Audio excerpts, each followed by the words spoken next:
Another week and another monitor for us to take a look at, and one that I've been looking forward to trying.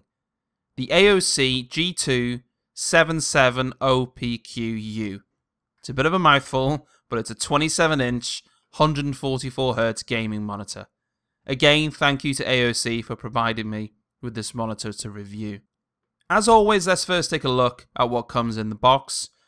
The cable bundle consists of a VGA, DVI, USB, stereo audio and DisplayPort cables.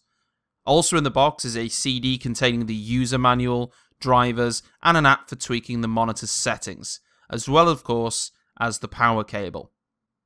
Now this monitor has a fairly simplistic design, no green hint like the G-Sync monitor or any brushed effect like the G2460 that we tested. It does have a brushed effect on the back of the monitor, but it doesn't have it on the front. What is impressive though is it is still a very thin monitor, even for a large 27-inch panel. Ergonomically, it adjusts exactly the same way as the ones we're used to. It has the same Aoc tilt, swivel and rotation properties that were present, just like you would expect really from a monitor these days. Amazingly though, you can actually turn the panel all the way around, which is pretty cool. In terms of inputs, you have one HDMI, one DVI and one DisplayPort on the back, as well as support for VGA as well. If you want to get those refresh rates above 60Hz though, you are going to need to use the DVI or DisplayPort adapters. So let's talk a little bit about the specifications. So as I said, this is a 27-inch monitor, but it is worth noting that it's still running at 1080p. Contrast ratios are once again identical to the monitors we have already reviewed at 80:1 dynamic and 1000:1 typical. Lastly, 1 millisecond response time, as we have seen with all the previous monitors as well. It's pretty standard across the Aoc range.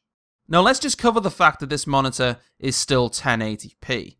You may expect the resolution on a 27-inch monitor to upscale somewhat to 2560 maybe, or something along those lines, but that is not always the case.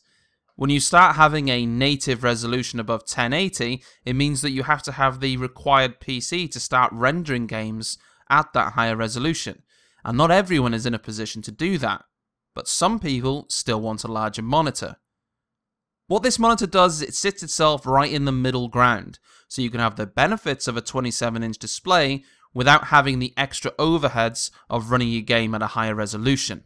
Now there is a small downside to that. I would say that because of the monitor's size, the display isn't quite as crisp as the 24-inch version because of the lack of the resolution increase.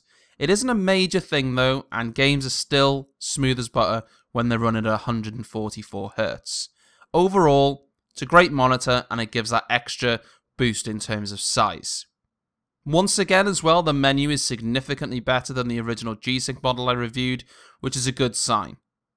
In the UK, this monitor is available for around about £320, so it is very much in between the two 24-inch models we've already looked at in terms of price. A very nice middle ground for those wanting a larger panel whilst not losing out on 144Hz. As always, I hope you've enjoyed the review, and I'll see you next time.